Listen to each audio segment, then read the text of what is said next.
Hoje pela manhã, estivemos no Palácio do Planalto,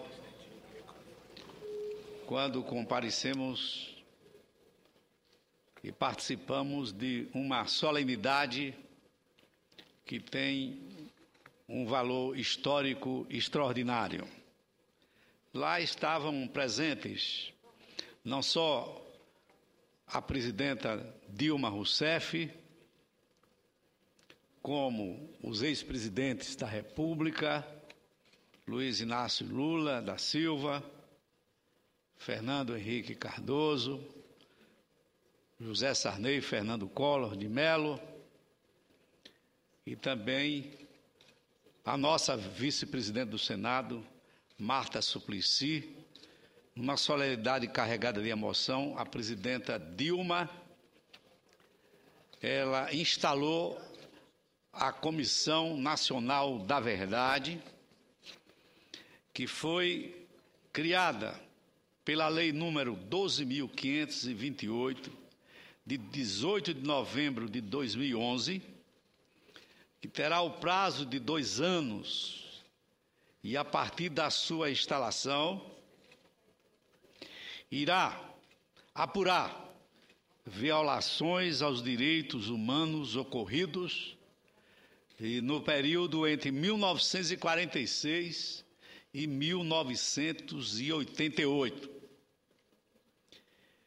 Esta Comissão da Verdade, como bem assentou a presidenta Dilma, não será pautada pelo revanchismo nem pelo ódio. Ao iniciar o seu pronunciamento, a presidenta Dilma citou o deputado Ulisses Guimarães e disse que, se ele vivesse, ocuparia um lugar na solenidade, um lugar de destaque. O senhor Diretas, disse ela, a verdade não desaparece quando a opinião dos que divergem. Nas sombras somos todos privados da verdade, mas não é justo que continuemos apartados dela durante o dia. Disse ainda a presidenta, o Brasil merece a verdade. As novas gerações merecem a verdade e, sobretudo, merecem a verdade factual. Aqueles que perderam amigos e parentes, que continuam sofrendo como se eles morressem de novo, e sempre a cada dia. É como se disséssemos que, se existem filhos sem pais, se existem pais sem túmulo, se existem túmulos sem corpos, nunca mesmo pode existir uma história sem voz. E quem dá voz à história, disse a presidenta, são os homens e mulheres livres que têm medo de escrevê-la. Segundo a presidenta Dilma, ao instalar a Comissão da Verdade, não nos move o revanchismo, o ódio ou o desejo de reescrever a história de uma forma diferente do que aconteceu, mas nos move a necessidade imperiosa de conhecê-la em sua plenitude, sem ocultamentos, sem camuflagens, sem vetos e sem proibições. Disse ela ainda, ao convidar os 7 brasileiros que aqui estão, que integrarão a Comissão da Verdade, não fui movida por critérios pessoais ou por avaliações subjetivas. Escolhi um grupo plural de cidadãos e cidadãs de reconhecida competência, sensatos e ponderados, preocupados com a justiça e o equilíbrio e, acima de tudo, capazes de entender a dimensão do trabalho que vão realizar. Quem são esses homens e mulheres escolhidos pela presidenta para a composição da Comissão da Verdade? Cláudio Fonteles, mestre em Direito pela Universidade de Brasília, foi procurador-geral da República. Gilson Dipp, bacharel em Ciências Jurídicas e Sociais pela Universidade Federal do Rio Grande do Sul, é ministro do STJ, também do TSE em 2011, atuou como corregedor nacional de Justiça.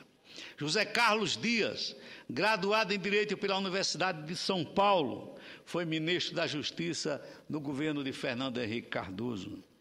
João Paulo Cavalcante Filho, graduado em Direito, atua como advogado, escritor e consultor. Foi presidente do CAD, ministro interino da Justiça e secretário-geral do Ministério da Justiça. Maria Rita Kell, doutora em psicanálise, atua como psicanalista, foi editora do jornal Movimento, um dos mais importantes nomes do jornalismo alternativo durante o regime militar. Paulo Sérgio Pinheiro, ele que é relator da infância da Comissão Interamericana de Direitos Humanos e membro do Conselho Curador da Empresa Brasil de Comunicação. Rosa Maria Cardoso da Cunha, doutora em Ciência Política pelo Instituto Universitário de Pesquisa do Rio de Janeiro. Foi membro do Conselho Nacional de Política Criminal e Penitenciária e subsecretária de Justiça do Estado do Rio de Janeiro. São os integrantes da Comissão de Verdade. Durante o pronunciamento de José Carlos Dias, que representou a comissão, nós anotamos uma de suas frases. Se bem conduzidos, os trabalhos representarão uma institucionalizada memória coletiva. Haveremos de encontrar um caminho próprio para oferecer à nação. Ela se dá bem tarde, perto da data em que os fatos ocorreram, mas acontece depois de 3 presidentes que sofreram os abusos daquela época. Disse ele ainda, em tom eloquente, que jovens daquela época viveram o sonho da contestação, o que não justifica os atos de violência praticados por agentes do Estado. Por fim, ele disse, podem confiar presidentes e nação brasileira, honraremos o pedido.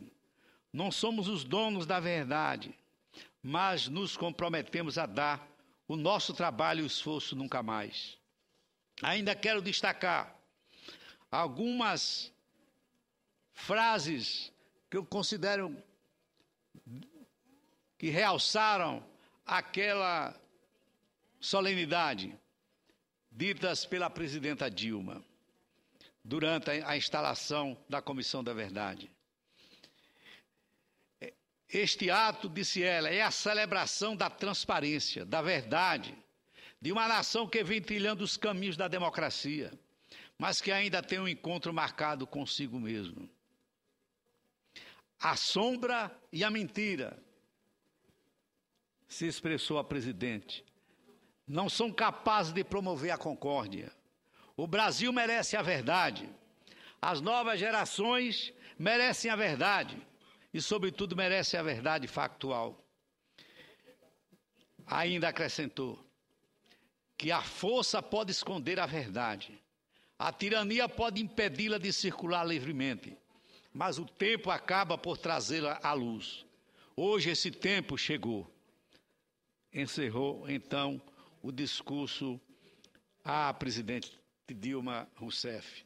Então, eu queria destacar, em nome do Partido Socialista Brasileiro, a importância desta reunião, a importância desta solenidade, que marca, sem dúvida alguma, um dos atos mais belos praticados durante a democracia que nós vivemos, por uma presidenta da República. Vossa Excelência deseja uma parte, senador? Senador Antônio Carlos Valadares, Vossa Excelência traz aqui a comoção que todos vivemos hoje, pois ficamos comovidos com o maravilhoso ato de instalação da Comissão da Verdade. Minha solidariedade, eu também falarei a respeito, mas meus cumprimentos a Vossa Excelência como um dos líderes do Partido Socialista Brasileiro, abraçando essa jornada. Agradeço a Vossa Excelência. Quero dizer, senhora presidenta, que os políticos brasileiros, tendo à frente a presidenta Dilma e o ex-presidente Lula, sentem-se comprometidos com essa nova fase que está passando o Brasil, de transparência, de democracia aberta e perene, não só para nós, mas para as futuras gerações. Agradeço a Vossa Excelência.